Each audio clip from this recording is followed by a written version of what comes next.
Je m'appelle Anaïs et j'ai 27 ans. J'ai toujours eu une relation spéciale avec mon oncle Marc. Il est le frère cadet de ma mère, et il a toujours été un peu plus qu'un simple membre de la famille pour moi. Il a 40 ans, est célibataire et vit dans une grande maison en banlieue. Marc est un homme charmant, intelligent et toujours prêt à aider. Un jour, tout a changé. C'était un après-midi d'été, chaud et étouffant. Je suis passée chez Marc pour lui apporter des documents que ma mère avait oubliés. La porte était entr'ouverte, ce qui n'était pas rare, car il aimait laisser entrer l'air frais. J'ai appelé, mais personne n'a répondu. Curieuse, je suis entrée dans la maison. Je me suis dirigée vers la salle de bain, car j'entendais le bruit de l'eau couler. En approchant, j'ai réalisé que Marc prenait une douche. J'aurais dû m'arrêter là, mais quelque chose m'a poussée à continuer. Peut-être était-ce la curiosité ou quelque chose de plus profond que je n'avais jamais osé admettre. J'ai poussé la porte, et là, je l'ai vu. Marc se tenait sous l'eau, son corps musclé et bronzé éclatant sous la lumière tamisée. Je me suis figée, incapable de détourner les yeux. Il m'a vue, et au lieu de se couvrir, il m'a regardé droit dans les yeux. Il n'y avait aucune gêne, seulement une intense curiosité mutuelle. Nous sommes restés là, à nous observer, pendant ce qui m'a semblé une éternité. Finalement, Marc a rompu le silence. « Anaïs, ça va ?» Sa voix était douce, mais il y avait une certaine tension dans l'air. J'ai bredouillé une excuse maladroite, expliquant que je venais juste déposer les documents. Il a souri et a éteint l'eau. « Reste un peu, on peut discuter. » Je ne savais pas quoi répondre, mais mes pieds semblaient enracinés au sol. Marc est sorti de la douche, s'est enroulé dans une serviette et s'est approché de moi. Il a tendu la main pour toucher mon bras, et j'ai senti une décharge électrique parcourir mon corps. « Ne t'inquiète pas, tout va bien. » Nous sommes allés au salon, et il m'a offert un verre de vin. Nous avons parlé de tout et de rien, mais il y avait une nouvelle proximité entre nous, une connexion plus intense. Je savais que ce moment allait changer notre relation à jamais, mais je ne savais pas encore à quel point les jours suivants, je n'arrêtais pas de penser à ce moment avec Marc. Chaque détail, chaque regard échangé me hantait. Il y avait quelque chose entre nous qui ne pouvait plus être ignoré. La culpabilité me rongeait, mais il y avait aussi une excitation que je n'avais jamais ressentie auparavant. Un soir, alors que j'étais seule chez moi, j'ai reçu un message de Marc. « Tu veux venir ce soir ? J'ai besoin de parler. » Mon cœur s'est mis à battre plus fort. J'ai hésité un moment, mais la curiosité et le désir ont pris le dessus. J'ai pris ma voiture et me suis dirigée vers sa maison. Quand j'y suis arrivée, il m'attendait à la porte. Son regard était intense, et je pouvais voir qu'il ressentait la même chose que moi. Nous sommes entrés, et il a fermé la porte derrière nous. « Anaïs, je ne peux pas arrêter de penser à ce qui s'est passé l'autre jour. Il y a quelque chose entre nous, tu ne le sens pas ? » J'ai hoché la tête, incapable de parler. Il s'est approché de moi, et j'ai senti son souffle chaud sur ma peau. Je sais que c'est mal, mais je ne peux pas le nier. Avant que je ne puisse répondre, ses lèvres étaient sur les miennes. Le baiser était doux mais passionné, et j'ai senti tout mon corps s'embraser. Nous nous sommes laissés emporter par la passion du moment. C'était comme si toutes les barrières entre nous s'étaient effondrées.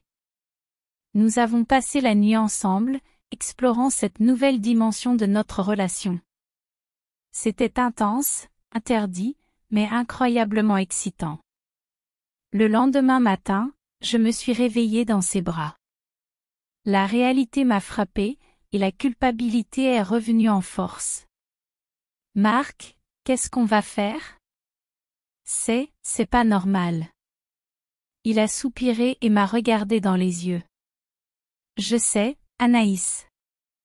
Mais je ne peux pas nier ce que je ressens pour toi. On doit être prudent, mais je ne veux pas que ça s'arrête. Nous avons décidé de garder notre relation secrète. Chaque rencontre était un mélange d'excitation et de peur d'être découvert.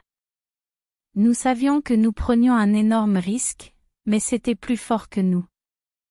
Marc était devenu mon confident, mon amant, et notre relation interdite ajoutait une dimension dangereuse à chaque moment passé ensemble. Les semaines ont passé, et notre lien s'est renforcé. Nous étions plus proches que jamais, mais la peur de la découverte planait toujours au-dessus de nous. Un jour, alors que nous étions chez Marc, j'ai entendu quelqu'un frapper à la porte. Mon cœur a sauté un battement. Marc, c'est ta sœur, je dois te parler. C'était ma mère. La panique m'a envahi, et Marc a rapidement caché nos affaires. Reste calme, Anaïs. Je vais gérer ça. Il a ouvert la porte, et ma mère est entrée, visiblement perturbée. Marc, je crois qu'Anaïs me cache quelque chose. Tu n'aurais pas remarqué un changement chez elle? J'ai retenu mon souffle, priant pour que Marc trouve les mots justes.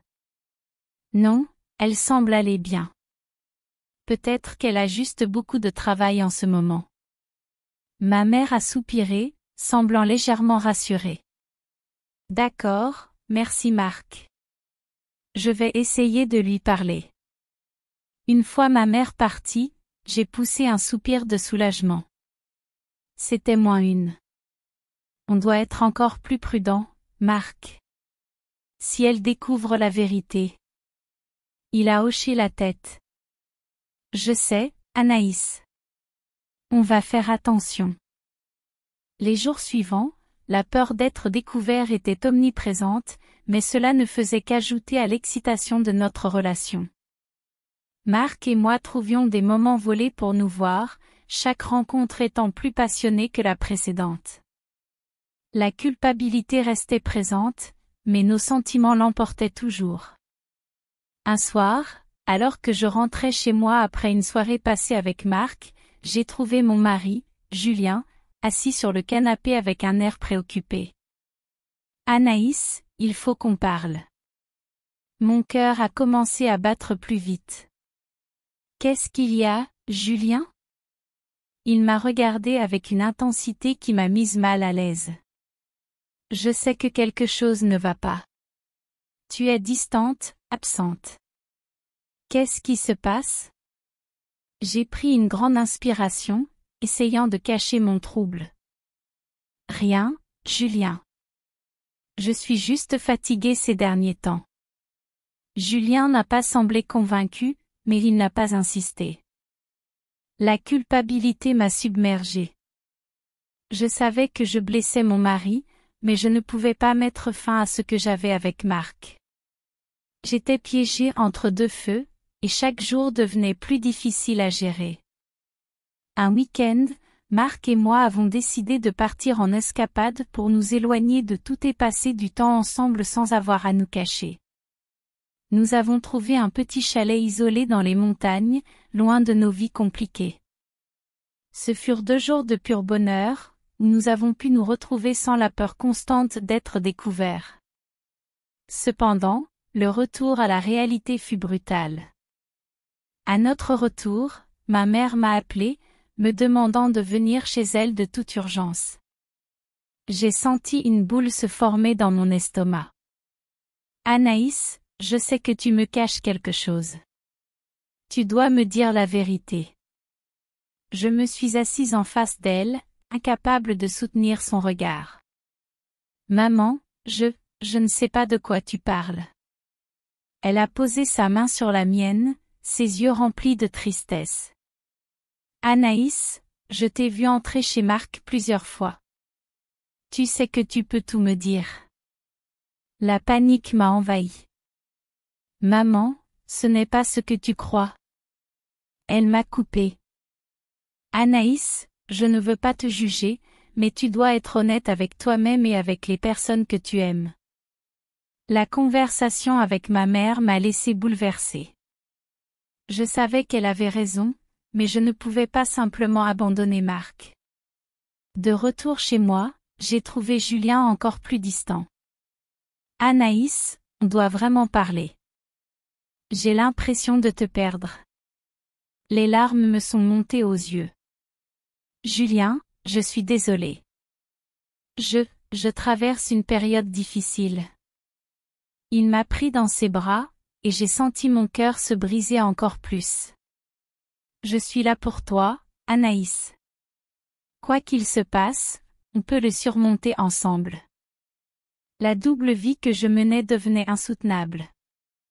Je devais prendre une décision, mais chaque choix semblait impossible.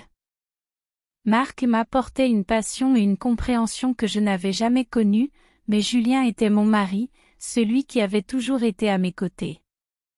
Un soir, alors que j'étais seule à la maison, Marc m'a appelé. Anaïs, on doit parler. Je ne peux plus continuer comme ça. Il faut qu'on trouve une solution. Ces mots ont résonné en moi. Je sais, Marc. Mais je ne sais pas quoi faire. Je suis perdue. Marc m'a proposé de le rejoindre chez lui pour discuter. J'ai accepté, sachant que cette conversation allait être décisive.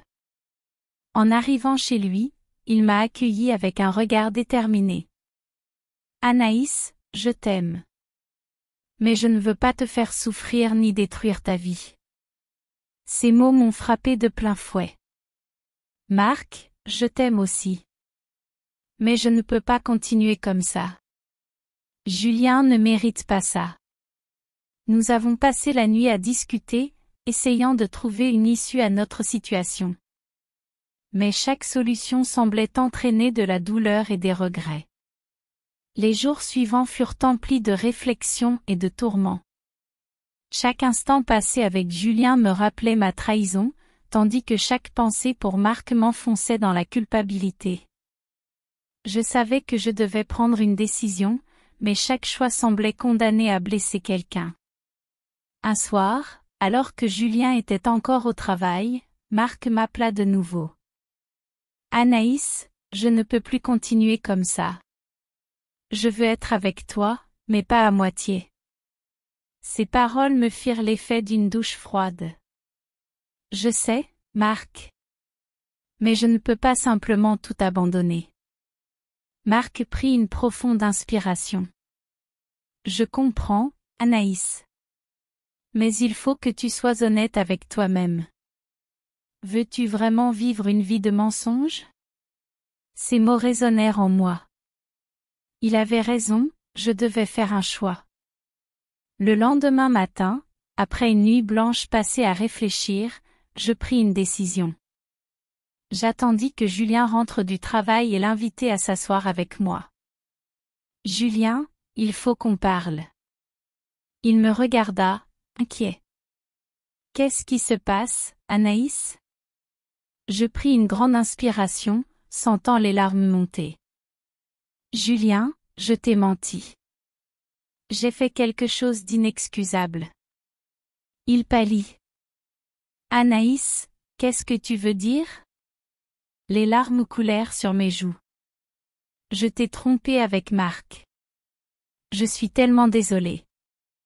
Julien resta silencieux, le choc visible sur son visage. Comment as-tu pu me faire ça? Sa voix était brisée, et mon cœur se serra. Je ne voulais pas te blesser, Julien. Mais je suis tombée amoureuse de Marc. Je suis perdue. Il se leva, son visage plein de douleur. Anaïs, je t'aime. Mais je ne peux pas continuer comme ça. Tu dois choisir. Ces mots étaient comme des couteaux. Je comprends, Julien. Mais je ne peux pas te mentir davantage. J'ai besoin de temps pour comprendre ce que je veux vraiment. Julien acquiesça, les larmes aux yeux. Prends le temps qu'il te faut, Anaïs. Mais sache que je t'aime, et que cette trahison est la chose la plus difficile que j'ai jamais vécue. Il quitta la pièce, me laissant seul avec mes pensées. Les jours qui suivirent furent encore plus difficiles. Marc et moi avions décidé de nous voir moins souvent, pour me permettre de réfléchir et de prendre une décision éclairée. Chaque jour sans lui était une torture, mais je savais que c'était nécessaire. Un après-midi, alors que je me promenais dans le parc pour tenter de clarifier mes pensées, je vis une famille heureuse jouer ensemble. La vision me brisa le cœur. Était-ce ce que j'avais sacrifié en cédant à mes désirs? Mon mariage avec Julien valait-il la peine d'être sauvé, ou étais-je destinée à suivre mon cœur vers Marc? Marc m'appela à ce moment-là. « Anaïs, comment te sens-tu » Sa voix douce me réconforta. « Je suis perdue, Marc. Je ne sais pas quoi faire. » Il resta silencieux un moment. « Anaïs, je veux que tu sois heureuse, que ce soit avec moi ou non. Prends le temps qu'il te faut. » Ces mots me firent réaliser à quel point il tenait à moi, mais aussi à quel point il respectait mes sentiments. « Merci, Marc. Je vais essayer de prendre la meilleure décision possible. » Il soupira, un mélange de tristesse et de compréhension dans sa voix. « Je t'attendrai, Anaïs. » Cette conversation me donna la force de continuer à chercher des réponses en moi-même. J'avais 2 hommes qui m'aimaient, mais je ne pouvais en choisir qu'un. La décision serait difficile, mais je savais que je devais être honnête avec moi-même et avec eux. Les semaines passèrent et je me plongeai dans l'introspection. J'évitais Marc autant que possible, tout en essayant de recoller les morceaux de ma relation avec Julien. Mais chaque jour était une bataille intérieure, une lutte entre la raison et les sentiments. Un soir, alors que je me préparais à aller me coucher, Julien entra dans la chambre. « Anaïs, il faut qu'on parle. » Il avait l'air déterminé, ce qui me rendait nerveuse. « D'accord, Julien. De quoi veux-tu parler ?» Il s'assit sur le bord du lit, me regardant droit dans les yeux. « Anaïs, je t'aime, mais je ne peux plus vivre comme ça. Cette situation nous détruit tous les deux. As-tu pris une décision ?» Ces mots étaient clairs, mais emplis de tristesse. Je pris une profonde inspiration. « Julien, je suis toujours perdue. J'aime Marc, mais j'ai aussi des sentiments pour toi. Je ne sais pas comment choisir. » Les larmes commençaient à couler sur mes joues. Julien soupira, son visage se crispant de douleur. « Anaïs, je comprends que ce soit difficile, mais il est temps de faire un choix. Nous ne pouvons pas continuer à vivre dans cette incertitude. » Ces mots étaient vrais, mais la réalité était dévastatrice. Cette nuit-là, je ne dormis presque pas. Je repensais à tout ce que Julien et moi avions traversé ensemble, mais aussi aux moments partagés avec Marc. La décision me semblait impossible à prendre, mais je savais que je devais le faire. Le lendemain matin, je me levai avec une détermination nouvelle. J'allais prendre ma décision aujourd'hui. Je devais parler à Marc et à Julien, leur dire ce que j'avais décidé, même si cela signifiait perdre l'un d'eux. Je pris mon téléphone et appelai Marc. « Marc, je dois te voir. C'est important. » Il accepta de me rencontrer dans un café près de chez nous. Lorsque je le vis entrer, mon cœur se serra. Il s'approcha de moi, un mélange d'espoir et de peur dans ses yeux. « Anaïs, que se passe-t-il » demanda-t-il, sa voix douce et inquiète. Je pris une grande inspiration. « Marc, je t'aime. Mais je ne peux pas continuer comme ça. J'ai décidé de rester avec Julien. Nous avons construit une vie ensemble, et je ne veux pas la jeter par la fenêtre. » Ses yeux se remplirent de larmes. « Anaïs, je comprends. Je veux que tu sois heureuse, même si cela signifie que je dois te laisser partir. Sa voix était tremblante, mais pleine de sincérité. Les larmes coulaient librement sur nos visages. Marc, tu comptes beaucoup pour moi, mais je dois essayer de sauver mon mariage. C'est la seule chose que je puisse faire pour être en paix avec moi-même. Il hocha la tête, les larmes brillant dans ses yeux. Nous nous séparâmes avec un dernier regard chargé de tristesse. En retournant chez moi, je savais que j'avais fait le bon choix, même si cela me brisait le cœur. Je devais maintenant parler à Julien. Lorsque j'entrai dans la maison, Julien m'attendait, visiblement anxieux.